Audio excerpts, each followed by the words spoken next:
So it is offensive to initially just hit somebody with it's all in your mind. And yet that is what we're saying. And that is not either. It's both incredibly, well, I'll ask you, it feels like, okay, that's incredibly liberating.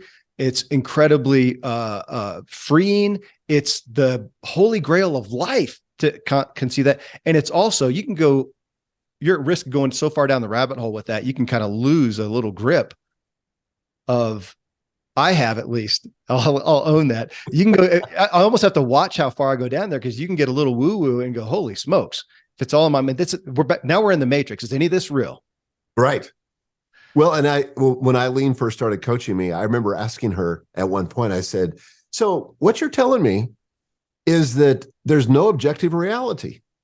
And I majored in philosophy, and there's a whole field of philosophy called solipsism, which is basically everything is a projection of my mind, and I'm the only entity that exists in the universe. And she said, no, I'm not saying that. She said, well, all I'm saying is that the things that are objective reality have to come to your thinking through your perceptions. And in that transfer is where the distortion can happen.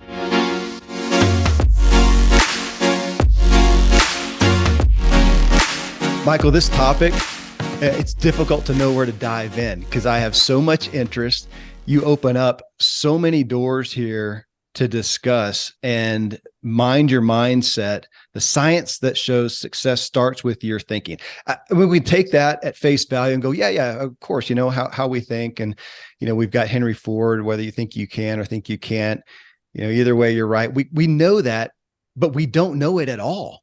I mean, it feels like we know it less than ever, which is, I assume, why you and Megan came out with this book. It seems like one of the most elementary things, especially in the personal development space, the self-help space. And yet in today's day and age, I assume that's what you saw. It feels like we're further away from that understanding than ever. Yeah, I think so. And I think that one of the things that's driven that, Kevin, is the news media, where it used to be that, when I was growing up, the news commentators basically gave you the news. They gave you the facts without a lot of interpretation. There was some interpretation, of course, because you can't just present the raw facts, but it was minimal. And there was this standard in journalism of being objective. Mm-hmm. And now there's really big news outlets that are throwing that standard out the door. And so the stories they're telling about the facts are so commingled that you can't separate the one from the other. And you just assume that the stories are true. And the stories are true-ish sometimes, but they're not really true. And I love this quote. We don't use this in the book, but from George Box, where he says, all models are flawed, but some are useful. And that's kind of how our stories function. It'd be an interesting research for someone to do, to go back 50 years, even 50 years, and take headlines from the newspapers back then on the same type of event, a hurricane, a political thing or whatever, and match them up, do a column of today's, and see back then when it was just an objective, here they're sharing an objective reality in essence. And over here, and we see that, oh my gosh, that headline is totally an opinion. I think it would blow us away to see it matched up. I think that'd be a fascinating experiment. Because now what happens, and this happens at an individual level too, but we can see it sometimes if we're looking at, the news media or something external to us, but it's as if they come to a conclusion and then the facts are just arranged to support the conclusion. And yes, of course we could call that cognitive bias or confirmation bias. We all do it, unfortunately, but to separate those two things, the facts from the story we're telling about the facts, individually takes a lot of self-awareness. And that's part of what we get to, at least in the first part of the book. Okay, it's huge. And that's where my greatest interest is and why you're here on the show. So I was thinking about this, Michael. This thought came this morning. So I have a bit of an astigmatism with my eyes. And if at night driving here in the Rocky Mountains, especially if I'm a little tired, I can be driving along and all of a sudden it looks like there's a car headlights right in front of me, swerving over. And I get that, fight or flight feeling, only to realize it's two cars really far away. And my eyes just played a trick on me. Okay. And this is what I feel like I'm going to say here to the audience, that I wish I could elevate the gravity. that's what you and Megan are bringing to us. And I'm seeing in other sources as well, that my mind does that. My mind plays tricks on me. This objective reality happens. And just like you said, it goes through this filter. And in a nanosecond, all the facts are commingled, as you said, with my opinion, my bias, my hurts, my cognitive impairment. I mean, I don't have a perfect brain, just like I don't have perfect eyes. My brain is not absolutely perfect. And yet, we just, as you said, we take those things in, it goes through that filter and it comes out and we think this is what happened. That's the truth. And it forms my belief. And we're in a world of trouble. Yes. Yes. And the reason we're in a world of trouble is that those thoughts and those beliefs and your sense of identity is what drives the actions that you take. Yeah. It informs the strategies that you adopt. And it ultimately delivers the results you get. And the way that I came to this whole idea is I had an executive coach back in the early 2000s who gave me this premise that is so intuitively obvious to me now, but was a brand new idea. And she said, and I'd hired her as a growth coach because we had grown our company. I was the CEO of Thomas Nelson Publishers. We'd grown the company, but honestly, I was kind of out of tricks. I felt like if I'm going to continue to grow and continue to develop shareholder value, because we were publicly held, I got to have some help. And so I hired this lady named Eileen, one of the two people that we dedicate the book to. Mm-hmm. And so Eileen really gave me this idea. The premise of her coaching was that if you want better results, if you want extraordinary results, you're going to have to take better actions. You're going to have to take extraordinary action. And that's where most of us with an action bias start. We just want to work smarter, harder, faster, something, and brute force it into different results. And that'll work a little bit. But if you want to get extraordinary results, you really got to have extraordinary thinking. That's the thing that unlocks and changes the results, gives you the breakthrough you need to get extraordinary results. So it's all inside our thinking. Well, I love that story that you start off with. For one, it's just really humble on your part. It gave me great insight into you and actually lent a lot of credibility to the book of you saying, look, I am a victim of this as well, in essence, of this type of thinking. And you said it a minute ago that the facts happen, that objective reality happens, and then we immediately arrange it. And you said to support. And what I'm thinking in my head is and what you showcase in the book in that story is we arrange it to protect us. That's right. Which I would say, go ahead. Well, I was just going to say the brain's primary job is to keep us safe. Survival. That's what it's survival. So it's assessing the past in order to predict the future. I've seen that pattern. Our brains are pattern recognizing machines. And if we think, oh, I've seen that pattern before, then immediately before we can consciously think about it, our thoughts go down this neural pathway where those neurons have been wired together. Hebb's law is what it's called. Those neurons have been wired together. And we come to a conclusion that, it's often right because it keeps us safe, but it's oftentimes devastatingly wrong. And can I tell a story I didn't tell in the book? Please. Okay. This was brought into such sharp relief for me recently. So I had a heart attack in September, and it was totally out of the blue. Health has been one of my biggest priorities for 2 decades. I've had a trainer for 2 decades. I've had a nutritionist for years, and I really pay attention to my health. So this whacked me out of nowhere. I had a high calcium score, and I was working with a cardiologist to try to bring that down. And by the way, everybody told me that you can't bring it down. You might be lucky to stabilize it, but we brought it down 32% in 2 years. So that was good. Wow. Then I'm out walking for my daily exercise. I'm out walking, and about a quarter of a mile from the house, I start experiencing vertigo, and I get nauseous and I throw up, and I'm like really unsteady. And so I call Gail, my wife, on the phone, and I said, honey, I'm only a quarter of a mile away, but I don't think I can make it home. Can you come pick me up? She did. We ended up calling the ambulance, go in, get tested. They ended up doing an angiogram. And before they did the angiogram, the doctors say to me, and by the way, that's a whole procedure all to itself. They fully sedate you and everything. But they said, oh, I'm sure it's nothing. You look amazingly healthy. You don't have diabetes. You're not a smoker. You're not overweight. All the things. And they said, worst case is you have a minor blockage that will require a stent. And I said, okay, cool. And they said, when we do the angiogram, if that's the case, we'll just do the stent while we're at it. So I had to sign all the papers for permission and so forth.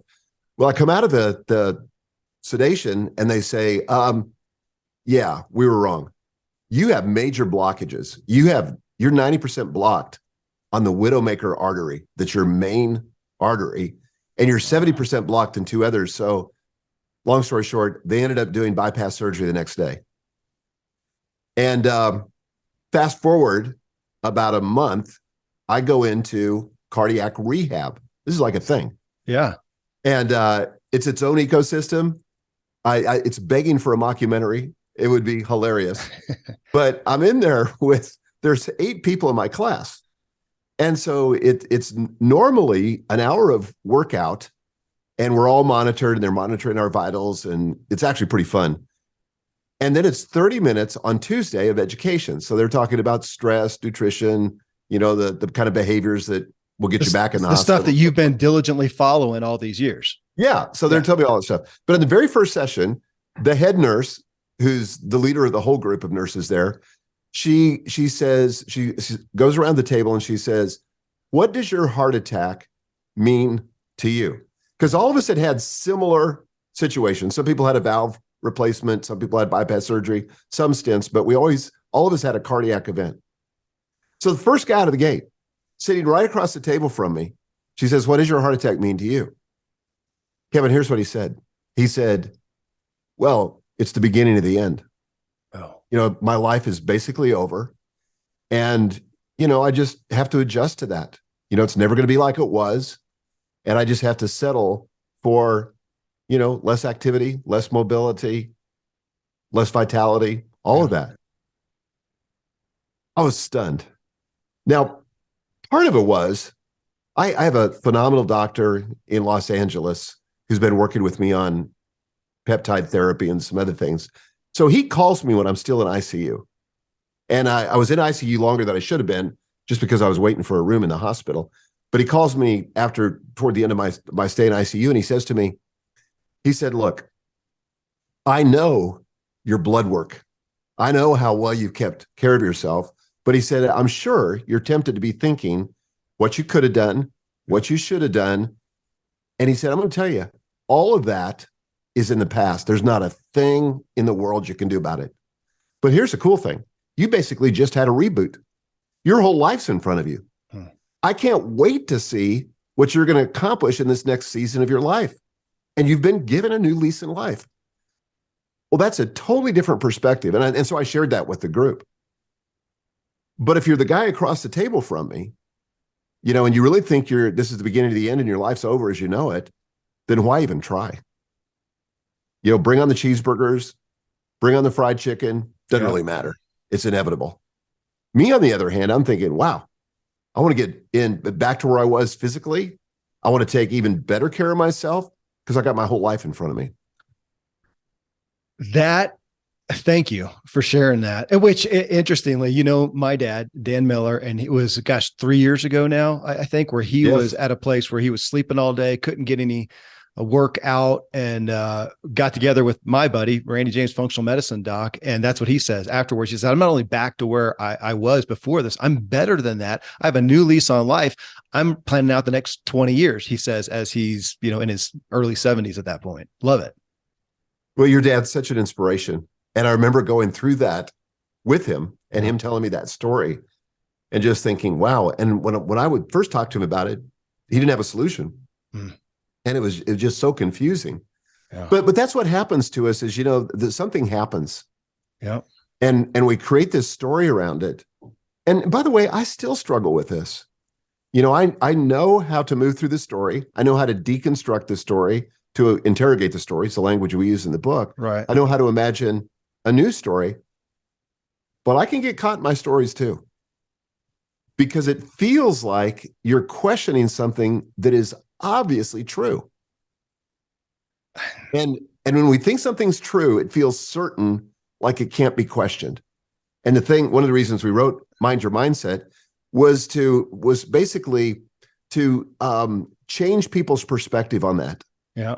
that while you may not be able to change the facts, you can absolutely change the story and tell yourself a better story that's much more empowering. Oh, that right there, though, Michael, man, I want to do a good job. God help us unpack that so people actually hear that, because I'm hearing it in a different way from your book and whatnot. Because we take that and we say, okay, this objective reality happened. Okay, let's just paint a good story around that so we feel better around that. And it feels so disingenuous and it can feel so inauthentic. But I want to come back to the beginning of what you're talking about, that when that thing happens, so you have a heart attack, another guy has a heart attack, just to take that and to kind of exaggerate that story a little bit, that right away, or in a quick matter of time, you're creating a story. So we have Donald Miller. You're buddies with Donald Miller, Yep. Story Brand, and all his talk on story. I had Kendra Hall on the show last year about change your story. I think change your life. And it's really about the benefit of story. And even from a business standpoint, hey, tell a good story. It really draws people in.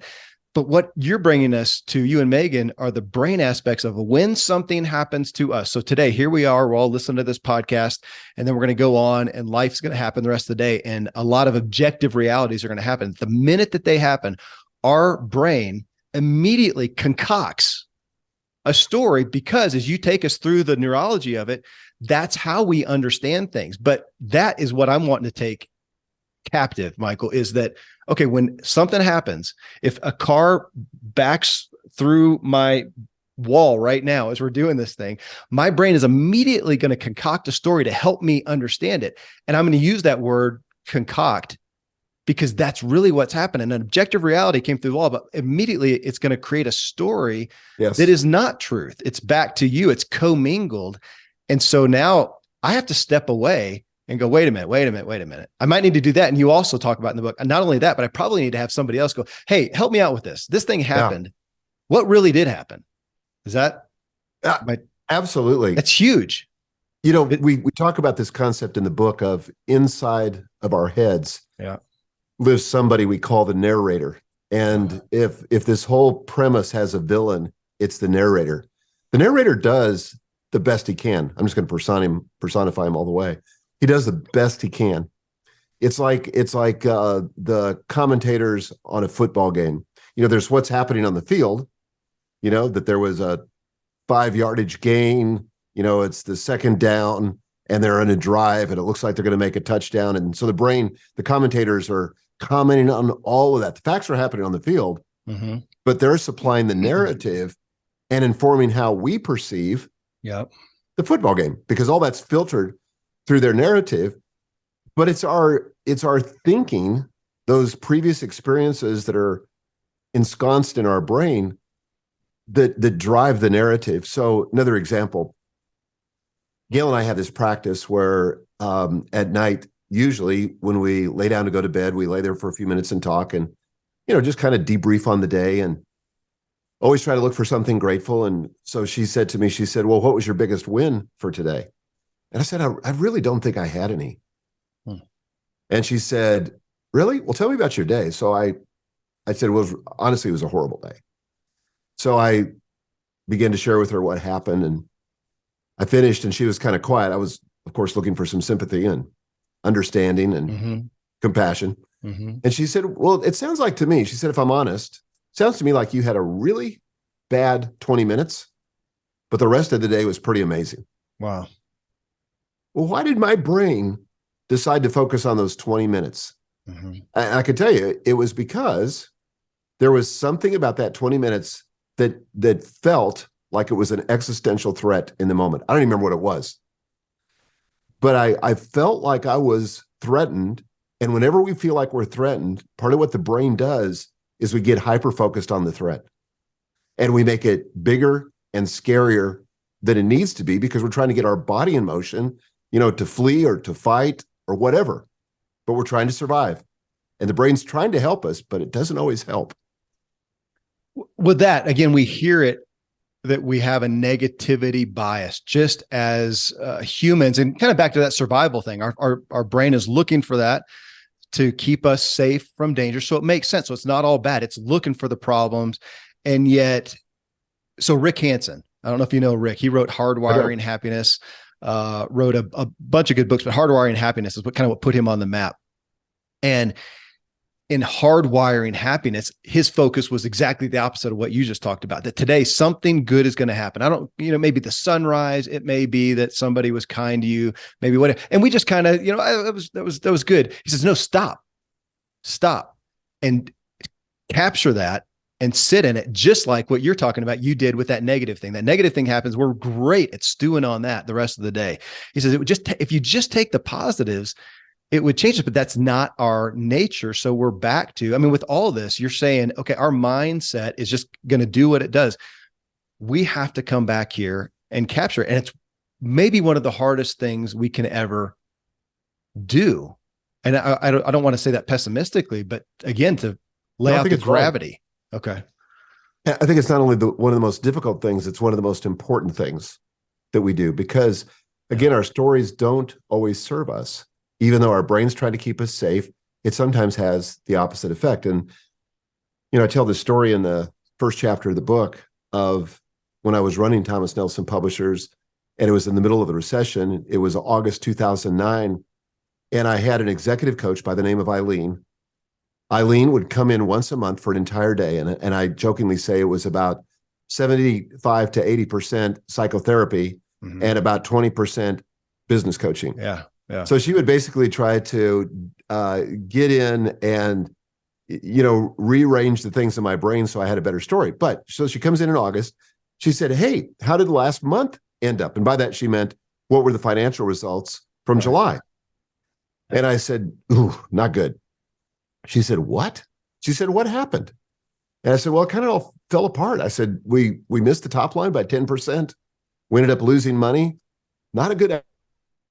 And she said, well, I'm kind of surprised because you sat here last month and you were so confident that you were not only going to hit the budget, but that you had a good shot of exceeding it.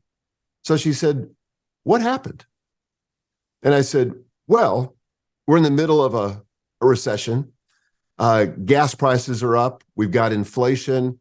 Consumer confidence is at an all-time low. And I cited to her the exact numbers from the Commerce Department. And I said, plus in our industry, I'm in the book publishing industry where we're in the midst of a digital revolution, and that's creating so much uncertainty and nobody really knows where that's going. And then, we're still trying to figure out this social media thing when it comes to marketing. All we know for sure is that traditional marketing, which we've used forever, is no longer working. So that's why it happened. She paused, didn't say a thing for a minute. And then she finally said, well, what was it about your leadership that led to this result? And I was frankly offended. And I said, my leadership? I said, no. I just gave to you the three forces that led to this conclusion. And of course, I was already rehearsing these to deliver to my board because I knew the board was going to be asking me the same question. So I had a pretty tight, compelling argument as to what the problem was. She says, again, what was it about your leadership? I said, it was not about my leadership. She said, okay, let me ask you the question a different way. If you could go back 30 days, knowing what you know now, would you have done something differently? And I said, oh yeah. She said, like what? I said, well, I probably would have met with the team daily in a stand-up meeting to make sure that we were pacing toward the target and to ensure that we hit the budget. She said, okay, great. What else? I probably would have gone on that Walmart sales call because I think I could have gotten them, because I'm, feel like I'm a pretty good salesperson. I felt like I could have loaded in more product, which would have equaled more sales and would have maybe saved that previous month. She said, okay, what else? So I went through 3 to 5 things. She said, she kind of smiled and she said, so you are saying it was about your leadership? And I thought, wow, guilty as charged. But here's the dynamic. My brain was trying to keep me safe. Yeah. Because if I felt like this was my fault, who knows where that could go? Maybe I could get fired. Maybe I'd get reprimanded, whatever. So my brain was supplying some excuses. But here's the problem. As long as that happened, the problem was out there. And what Eileen was trying to do is to show me, no, the problem is actually between your ears. Yeah. And I lost my excuses in that pivot, but I regained my power. And I think that's the thing we got to grasp that can kind of reassure us when we're interrogating those narratives that, yeah, we may have to accept responsibility for the results, but that's actually a good thing because that's the stuff you can change. Okay, that is another. I'm going to keep. I feel like it's the boy who cries wolf. That's huge too to me. So, because your 3-prong approach is identify the problem and the story surrounding it, interrogate the story, and then number 3, imagine something that works better. Now, I want to hit on that better because I think we inherently would hear that message and say, okay, make a story that sounds better, something that serves me better, something that protects me, which is my nature anyway. So let's make up a story that protects me. Okay, you just shared one where you had help from a different narrator other than you, and she came in and she did not protect you. But I think we would say that she helped you create a narrative that was better, and it actually initially pissed you off, kind of offended you, but then you saw, oh, it actually is better. So when we're imagining something that works better, it may not be just a happy, self-protective story. It's actually one that helps us progress. Right. I don't think we generally hear it there. We think, oh, make the story that makes you feel good. That's not what you're saying. No, at least initially. I'm saying for people that want better results in any area of life, Yeah. If they find themselves stuck or maybe frustrated or angry, that's the point at which you need to just ask yourself the question, what is the story that I'm telling myself right now? And then you can begin to interrogate the story. But the big challenge, the first step is to identify the story. And again, that takes self-awareness. And it also takes help. We have a later chapter 9, where we talk about the value of more brains and community. It's easier to see this in somebody else. I mean, really the whole premise of our business coaching program is that we're trying to get access to the thinking of our clients because we know that's driving the results. And so sometimes it takes us asking a question, being like Eileen was with me, to ask a hard question that'll help them to see that story that they're telling themselves is not that helpful. And if they would just give it up, if they stop clinging so tightly to that, they could get a better story and get better results. And people do this in every area of life. They do it in health. They do it in relationships. They do it even in hobbies. Even technology. I've had people say to me, our business coaching clients, well, I'm not that good with technology. And as a result, they don't even try. Right. And my youngest daughter, Marissa, always says, and we've given ourselves permission in our family to ask this question, when somebody makes a statement like that, I'm not very good with technology, she will always say, if you say so. That's good. That's good. If you say so. Yeah. Back to Henry Ford. If you say so, whatever you say is true. I mean, going back to my astigmatism thing. I mean, most people don't have perfect vision, and so they correct it. They wear glasses, they wear contacts. Nobody feels bad about that. That's not a negative thing. It's just what you do. I feel like from a very gracious standpoint, you guys are coming here with this book, Mind Your Mindset, and say, look, our brains are not perfect. Everybody needs some brain glasses. Don't feel bad about it. And here's how to do that. I'm initially going to have that thing happen, that objective reality happen.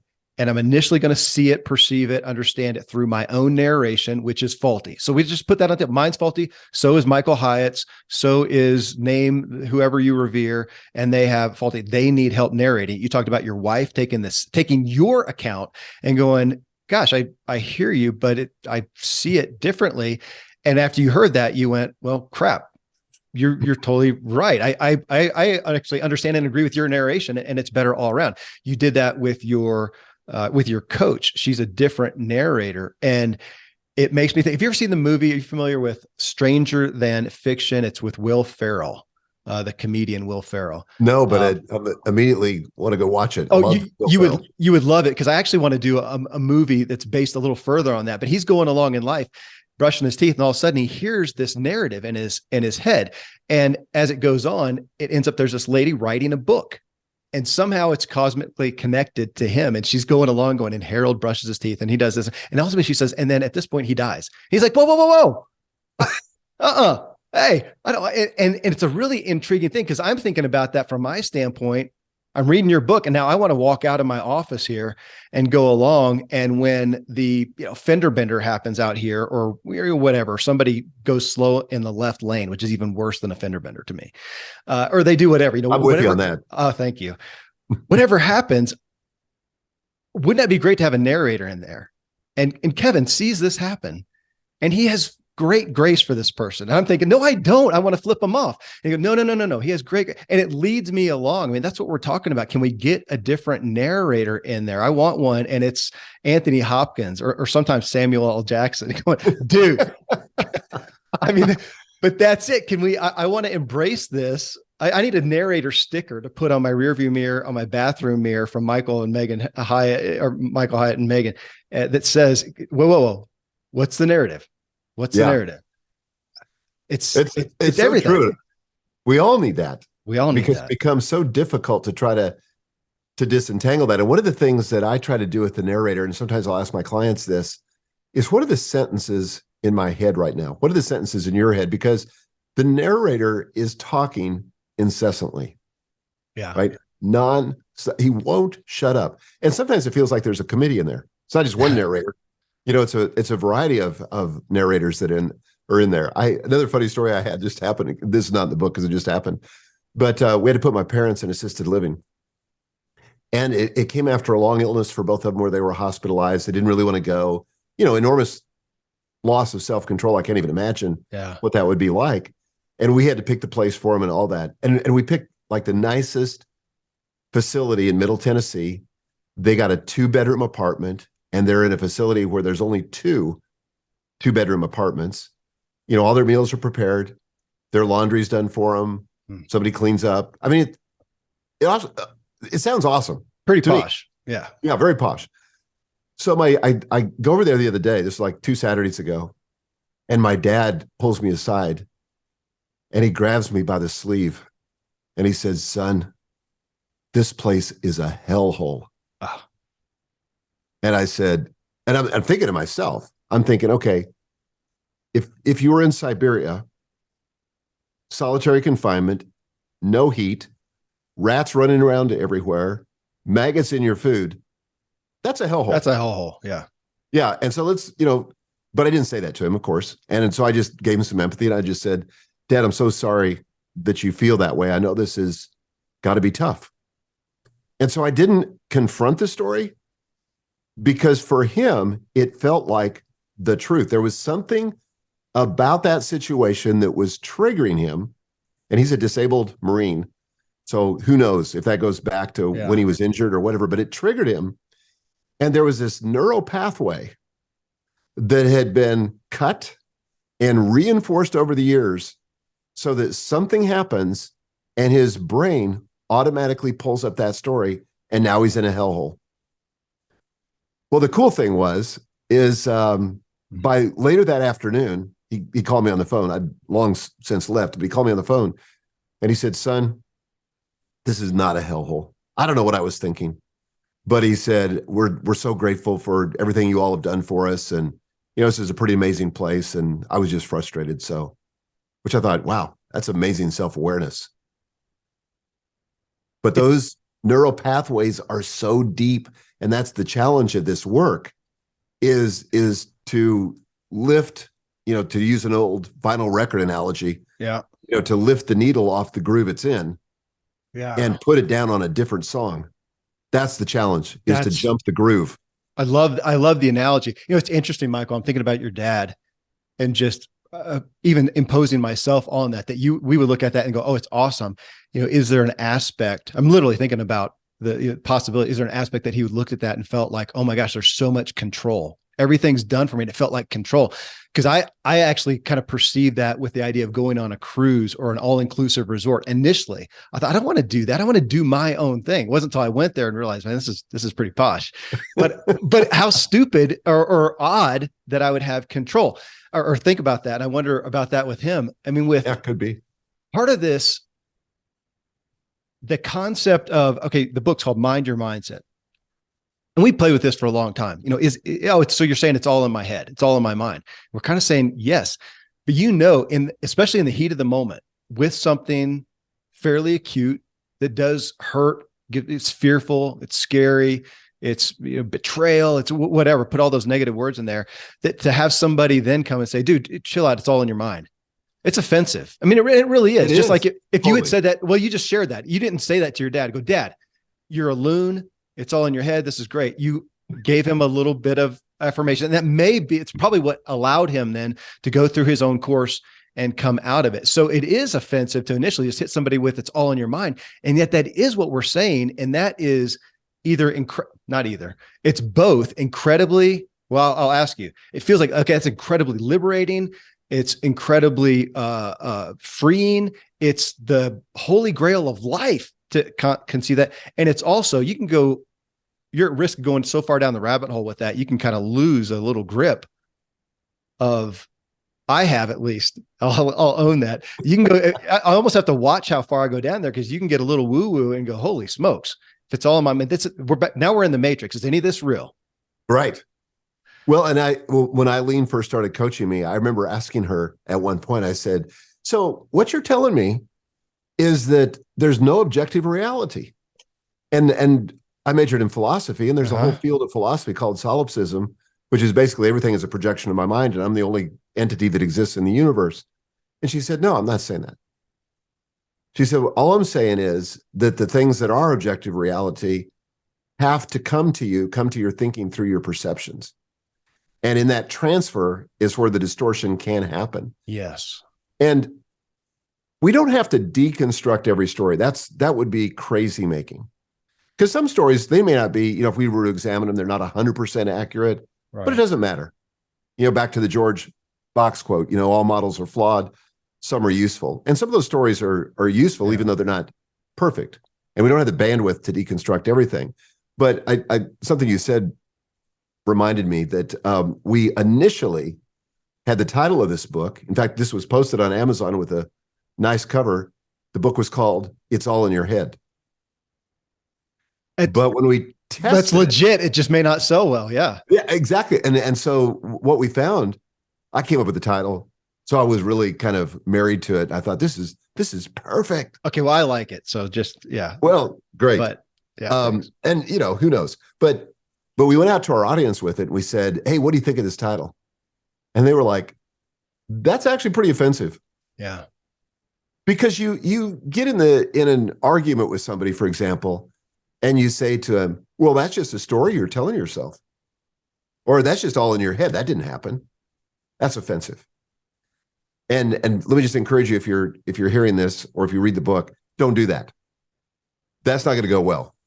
It's much better to offer empathy and from the brain science perspective, when we perceive a threat and our thinking goes down that neural pathway, it's really a hot connection. Yeah.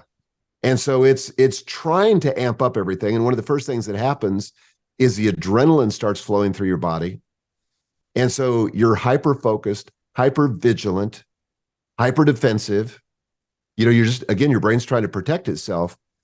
And sometimes if you'll just let that connection cool down, and we probably all experience this, it's like you have a terrible day and the next day is great only because you had a good night's sleep and the whole thing cooled down. Right. So there is real wisdom in that thought, of just, push the pause button, count to 10. There's real wisdom in that, because otherwise we just let that sort of that primitive part of our brain take over and become the narrator and drive everything, and sometimes off a cliff. Let's talk about, you mentioned objective reality, because when I talk about kind of going down the rabbit hole, this was last year, Michael, and I'm studying some folks and kind of going through this perspective of how we perceive things. And I said, so I had Terry Real on the show. He's a therapist to Gwyneth Paltrow, and he's just kind of come to great acclaim lately. And I said that to him. I said, so what we're saying is there's no objective reality. And just like your coach, he says, no. There is. I mean, he was totally gracious, but for me, it was a big setback because I was kind of grasping onto that. There's no objective reality. He says, no, there is. I mean, if X happens, if a bear walks into your yard, a bear walks into your yard. That's a fact. It's an objective reality. And yet I'm going, oh my gosh, kids, everybody come here. It's a bear. And I'm running outside. And my wife's going, holy crap, everybody get inside and lock the doors, because she perceives a threat. There's an objective reality that's perceived, and it's not just fairy tale making things up. She has every right to feel like that is a perceived threat, Right. and to react the way she does. And I don't know if I can say I have the right, but it makes sense too, that I'm thinking, how cool. Let's go out and let's look at this. And we see this happen. I was playing with the idea recently, talking to my kids, and Mike, yeah, I was talking about our house. What if our house, we have an awesome house up in the national forest. What if it burned down? We have fire threats here. What if it burned down? It burns down, objective reality. I might look at that and go, oh my gosh, dreams are dashed. This house that we built with our hands, it's the home where the memories, kids have grown up, all this stuff, it's lost. The forest around it, the beauty, it's all gone. Okay, my wife could look at that, and this isn't true, but just playing with the idea, she could look at it and go, you know what? We've lived here long enough. I've been wanting to get someplace warmer. We're going to get a truckload of insurance money. We can go pay cash for whatever we want down in, on the beach or whatever.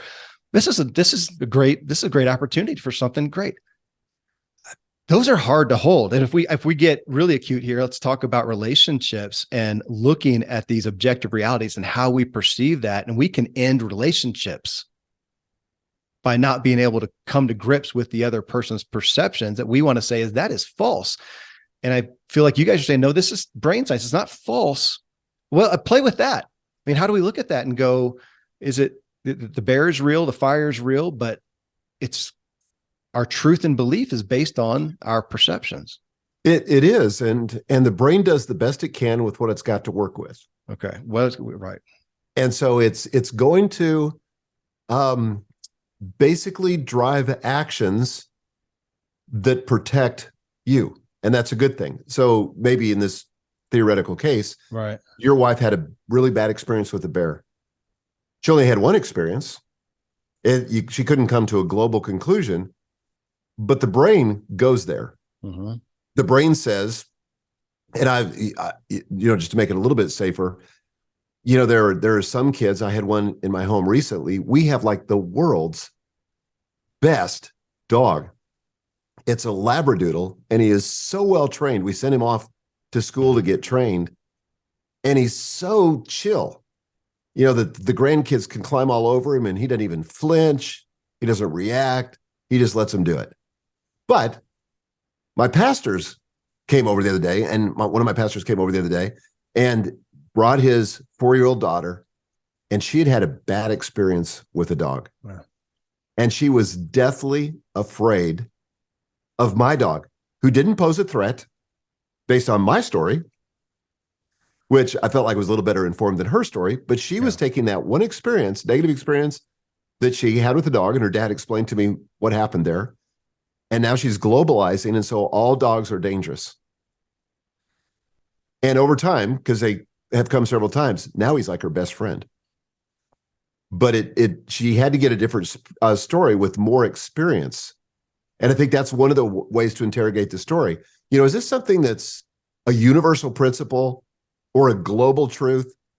Or is this just my limited experience? And we see this playing itself out on the national stage all the time. I'm convinced that the two partisan groups, they're not really talking to each other. They're talking at each other. And so one of the things that happens in that kind of environment is you take a limited experience with somebody in the opposing party, you globalize it, and you say, well, everybody in that party is dishonest, or everybody in that party is whatever negative thing. But and again, social media reinforces this kind of tribalism, but it all begins as a thinking issue. And that's why once you get to know people, and I do tell this story in the book, where I go to this conference, and there were people from, I think, 80 different countries in the room. And there weren't that many of us from the US. There were maybe 12 of us from the US. So we got together with 2 other people. And I had somebody that was Islamic. I had somebody that was Buddhist, one from the Middle East, one from Asia. And the assignment was that to come up with as many things as we have in common as possible. Now, I'd never met a single Buddhist. I took a course in Buddhism when I was in college. I'd never met anybody that was of the Islamic religion. And so I had, based on my limited experiences and what I'd seen on TV and movies, I had some conclusions about them. A bias. A bias. And I thought we could not be more different. And I was kind of scandalized by the assignment to find as many things in common as we could, because I thought, I don't have anything in common with these people. Yeah. We came up with a list of over 80 items. We love our kids. We value integrity. We want a better future for our countries. We believe in the value of working hard, that eventually that will be rewarded. I mean, all these things, we came up with 80 things. It forever changed my view of people in other cultures and other religions. And that's why it's easy to kind of disassociate from those other groups when we don't have a lot of experience, because the story is the primary driver. But once we start to inform our brains with new facts, then all of a sudden there's a potential for dialogue and for cooperation. Doesn't mean, by the way, we have to sell out or that we can't have our own opinions, but it just means that we have to be open to the fact that maybe the story we're telling ourselves is not accurate. You saying that, our brain works with what it's got to work with, which is as you said, our limited experience. It's interesting on what you just said there, Michael. I had Andy Norman on the show. He wrote a book called Mental Immunity. And he talks a lot about the polarization, especially in the media these days. And we got to talking about, if we take two people on opposing sides and bring them together and talk about what they have in common, and the facts, that we often find that not only do they have similar value or a lot of the same, but even on that point, they may have very similar values, but they're looking at it from a different perspective. And I know this is a volatile issue, but even if you look at abortion, you're talking about people who are really trying to honor life of the baby, life of the woman and her choice and whatnot. Their values are very similar. They're seeing it from a different side. And it doesn't mean to minimize the issue, but we often see the values. But again, we hit it with our limited experience. And again, back to that, our limited experience based on our programming. And then we can even get into, my gosh, we've never talked more about mental health and people with brain fog and cognitive impairment. And we'd have to say that if diabetes and heart disease and all these issues are going up, our brains should be even physiologically a little more compromised. And we have even a greater need for glasses in essence to adjust that we're a little more at risk every day. And we need to take that. And you can hear me trying to take this with grace of saying, this is not a bad thing to say that, look, man, my life happens. I'm generally the sole narrator, or I guess I was about to say that, generally the sole narrator. That's the problem. If I am the sole narrator, because you're talking about, one, getting other people to help you narrate, but also to become I was gonna say a better narrator, but almost a third party narrator to yourself. Is that? Yeah, fair? I think it does. This whole process requires us to detach a little bit. Yes. And not so be invested in our stories and embracing them and holding them so tightly. And I think if there's one thing we're trying to accomplish in the book, Mind Your Mindset, is to shake loose that notion of certainty that's around our stories. And again, we can't do this in every area of our life. We couldn't function. But whenever the story is not serving us, to shake that loose and say, wait a second, there's probably another way to tell this to myself. And one of the things that I listen for when I'm trying to help my coaching clients, and it can work in your family, it can work at work, it can work in any context, but is to notice the language people are using. Because language, but here's the amazing thing that we got in the neuroscience, is that our language actually shapes our thinking. There's this reciprocal relationship between the two.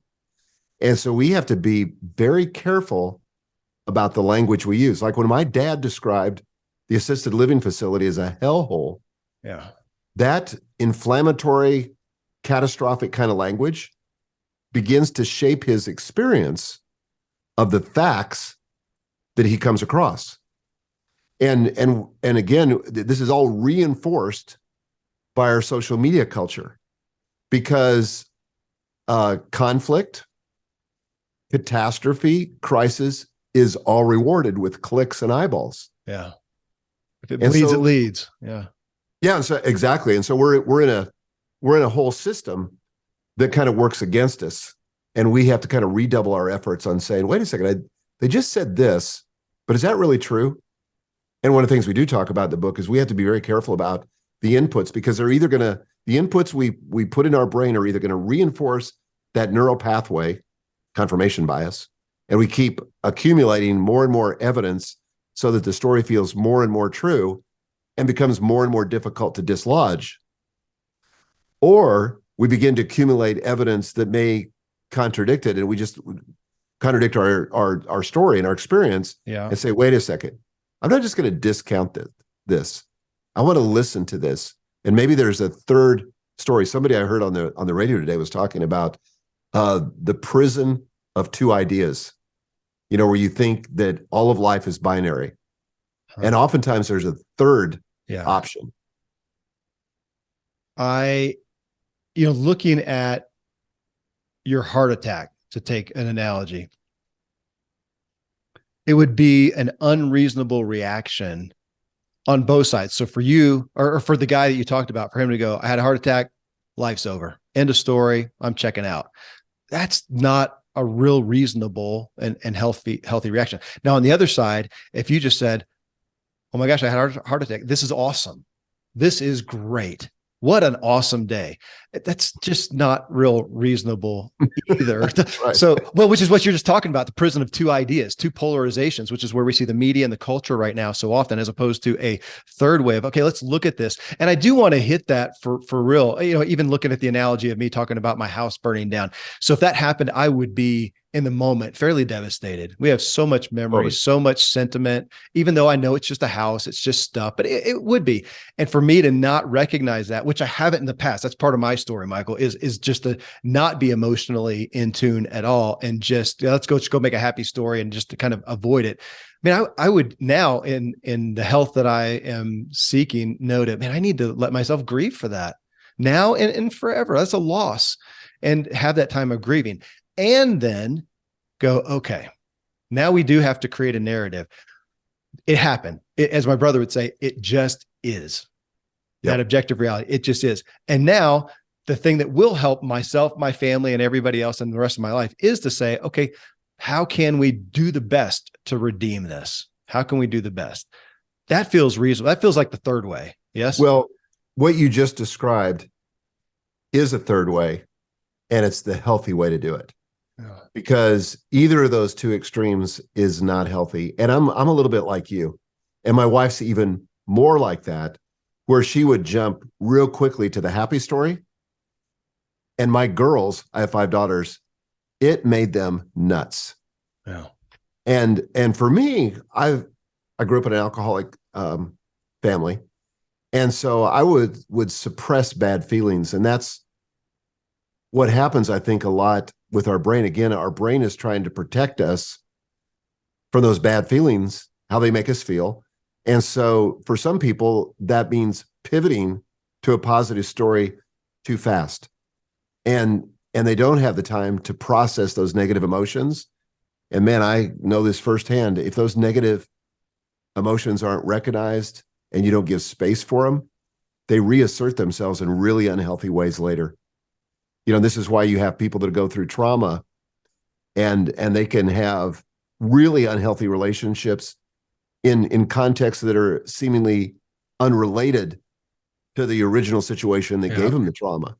Yeah. And as you know from reading the book, Megan talks about adopting these 2 precious boys from Uganda. And because they were in orphanages and suffered from, detachment issues or attachment issues, then it made their behavior really tough. And it was their little brains trying to protect themselves. Yeah. But man, it was unhealthy. And they had to really go through and process that. Both of them, even though as young as they were, 3 and 1 when they were adopted, they had built an entire story that Joel and Megan, Joel's my son-in-law, had kidnapped these kids from Uganda. And the driving force of their life became, get back to our parents in Uganda. And so the work that Megan did with their therapist, Arlita, and she's the other one we dedicate the book to, was they literally went back and reconstructed the story on a timeline where they said, okay, let's get the facts. Here are the facts. And oh, by the way, your dad died. So that's part of the reason you ended up in an orphanage. The mom was on drugs. This is why you ended up in an orphanage. And so to go back but it wasn't just like, oh, get it on paper. Good, I'm fixed. No, because again, this was wired into their brains. And so it took rehearsing that story once they got it laid out on paper, them telling the story to their parents, telling the story to themselves. But when they did that, the behavior problems gradually went away. It wasn't definitely not overnight process. Yeah. But those boys are doing phenomenal now. And there was a point where Megan and Joel thought these kids are going to end up in jail or worse if we don't find a solution. They tried a lot of different things, but it was that intentional rewiring of their stories that made everything better. Well, Michael, I got to tell you, I want to connect with Megan. That resonated with me a lot. My youngest is 10. We've had her since she was 4, and she came from very similar circumstances. Wow. And we're grappling with it now. So the book that she talked about that in there, I'm ordering, and I'd love to connect with her. But it's such a, not exaggerated, but such an acute example of what you're talking about here. We may not have all looked back at our history and say we were abused, but we had experiences that we created a story from that is like, as you're talking about in your grandkids here, it wasn't true. And we had to go back and say, this is what actually happened. And that wasn't enough. They had to train themselves, in essence, in that story, reprogram. Yes. Reprogram. That's the perfect language. I will connect with Megan. That would be awesome. Your statement about and I wanted to pull it out, of pivoting to a positive story too fast with someone, how that's harmful. I keep citing people, but this is what I do. Whitney Goodman, we had her on the show months ago. She wrote the book Toxic Positivity, which is based just on this. It's just on that. When we, as a therapist, she said, when we jump in with somebody's lamenting or sharing something that was hard for them, we jump in with the positivity. We think we're doing a good thing. We totally devalue them and their feelings and their emotion. We need to connect first.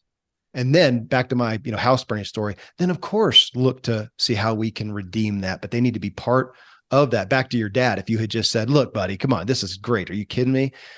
It would have hurt them, which I want to take captive, Michael. Let's look at two different things. I want you to help me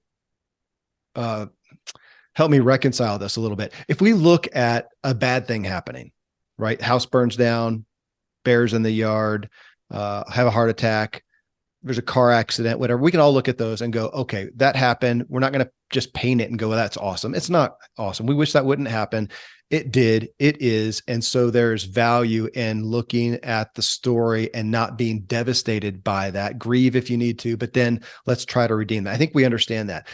But the other side, maybe help me define that. I'm not sure. I'm going to say let's look at a relational issue, like with your dad. So here you are, you and Gail, looking like, thinking we are blessing the socks off of them. We are getting the best place. We are taking care of them. No expenses, barred here. We're going to do a great thing. You do that and you're expecting accolades, thanks, affirmation, all that. And you get the exact polar opposite.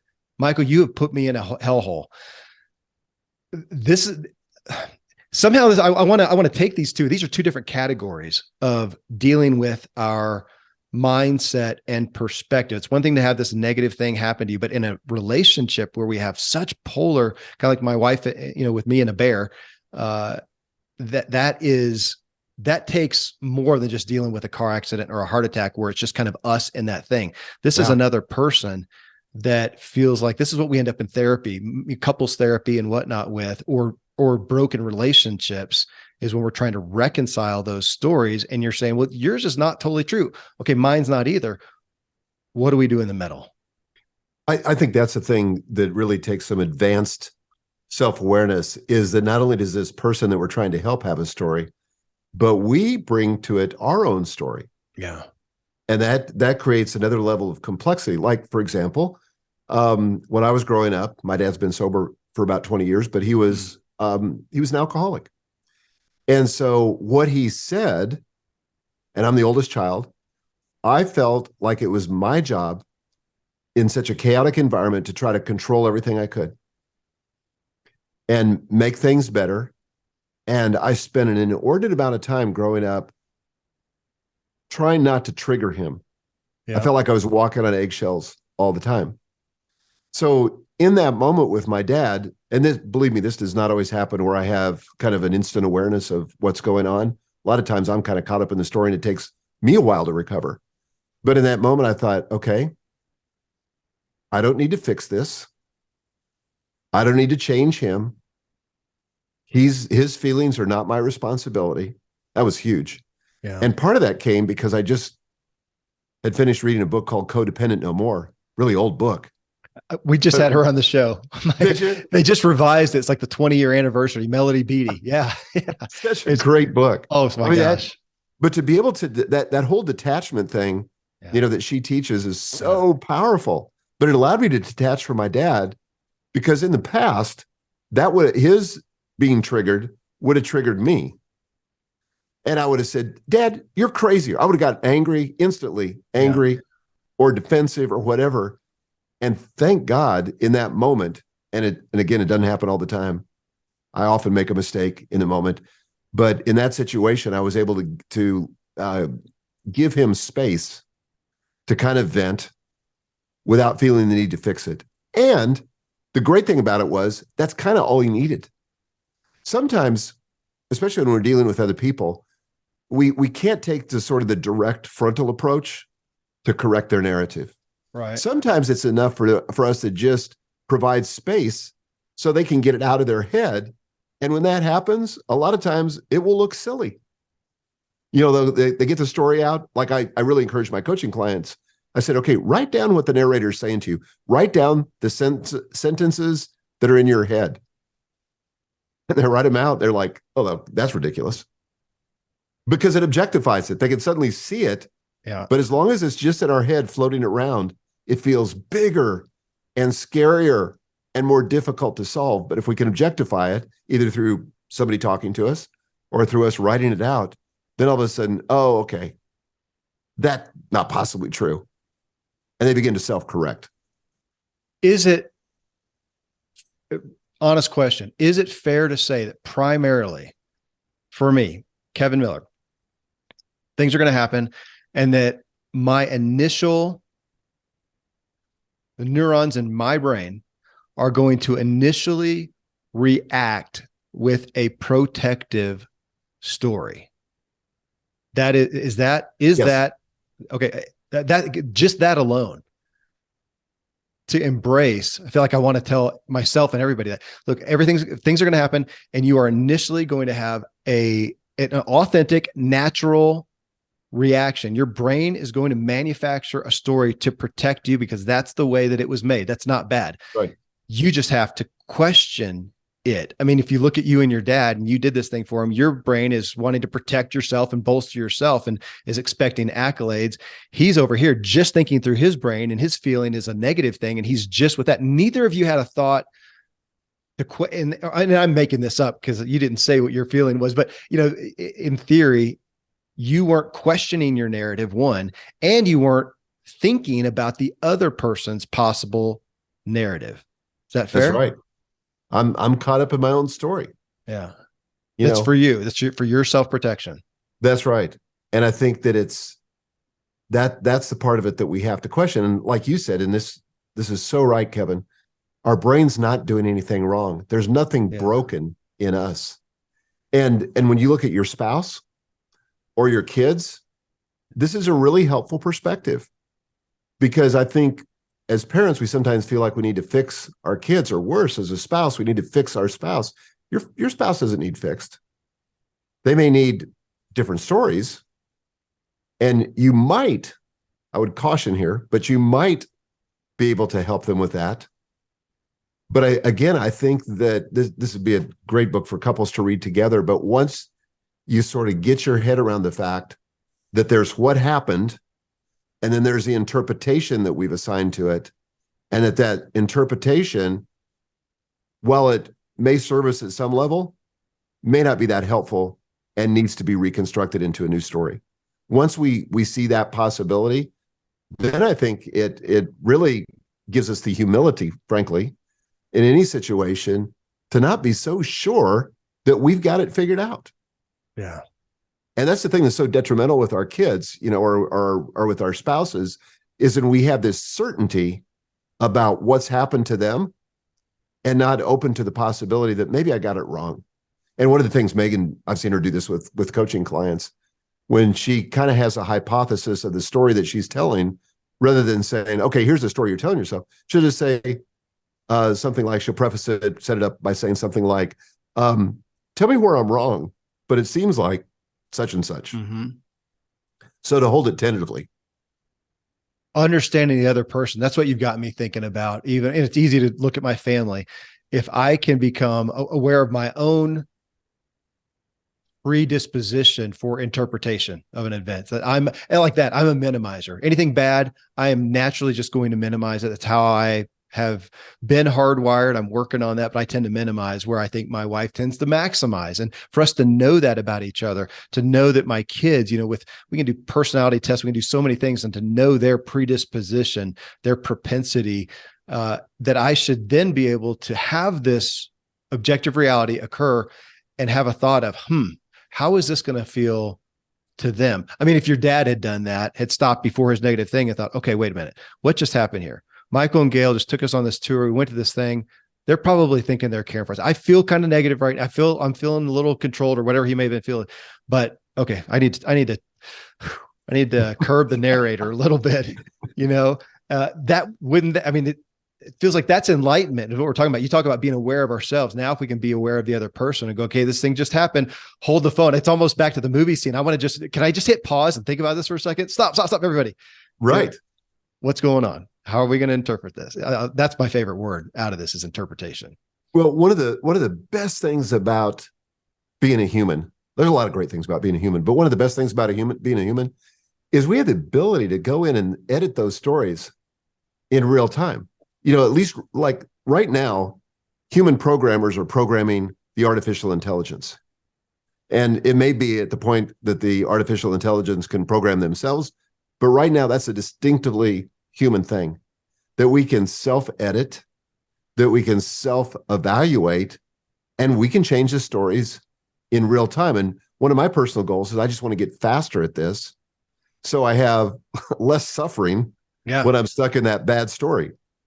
Yeah, less recuperation, trying to fix it. Well, but what you said though, editing the story, I have so long felt like that. It feels bad for this thing to happen. This is how I perceived it, and I'm just being told just write a better story. It just doesn't feel good. It does though if we say what you said. Our brain is not wrong or broken, but it's naturally going to create the initial story to protect us. So when you say you can go back and edit that story, it's because, and this is what I'm trying to hold now, it's because I have to understand that the story that I have in my head is to some degree fiction already. Right. Not fact. It's the objective reality is a fact.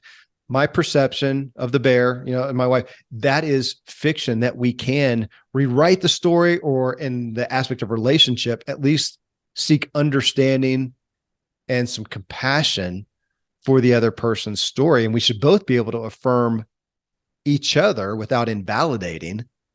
But again, realizing that, we've got the objective reality that happened, and we've got, it's part fact, it's part fiction. I think maybe that's it. A big moral of the story here is your stories in your head are to some degree fiction. Can we accept that? Yes. Yes. Yeah. And that's hard for a lot of people.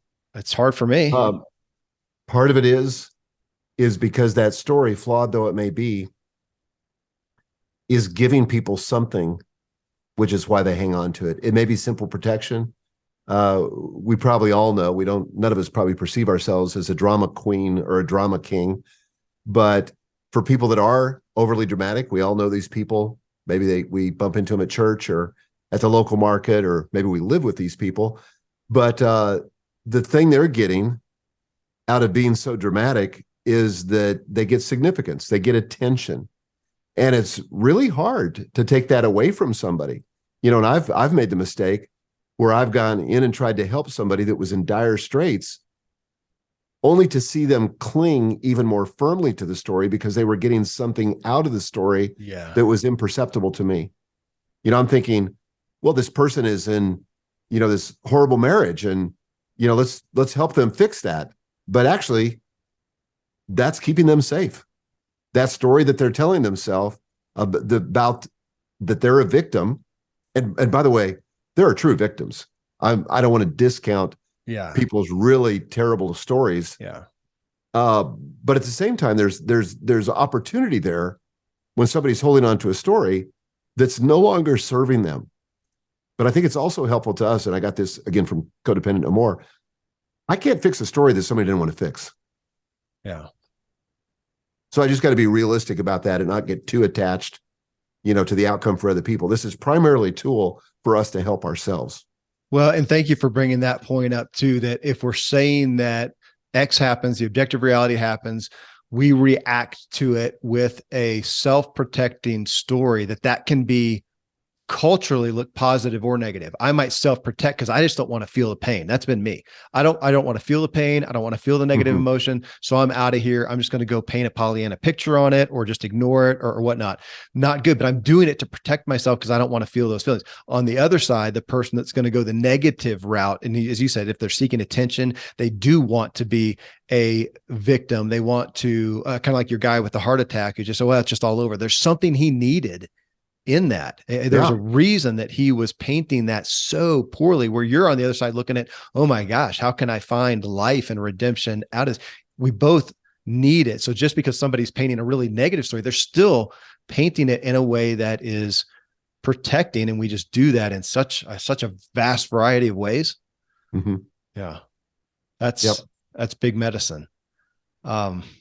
It feels hard. Well, get the book. We'll be pushing the book. I mean, because to go through this is something kind of like your kids, your grandkids who got a story of truth that they had to revisit over and over and over. You and Megan wrote this book, Mind Your Mindset. And I feel like it's something that I need to study over and over. I've been going through Ecclesiastes lately. It's just been speaking to me, and I'm just going back and forth. I get to the end and I go back and I get to the end. That's what I would say. And I'm not just, well, I'm shamelessly promoting the book, but to understand that we have to think about our thinking, mind our mindset is something we really need to tell each other ourselves every day, that today life's going to happen.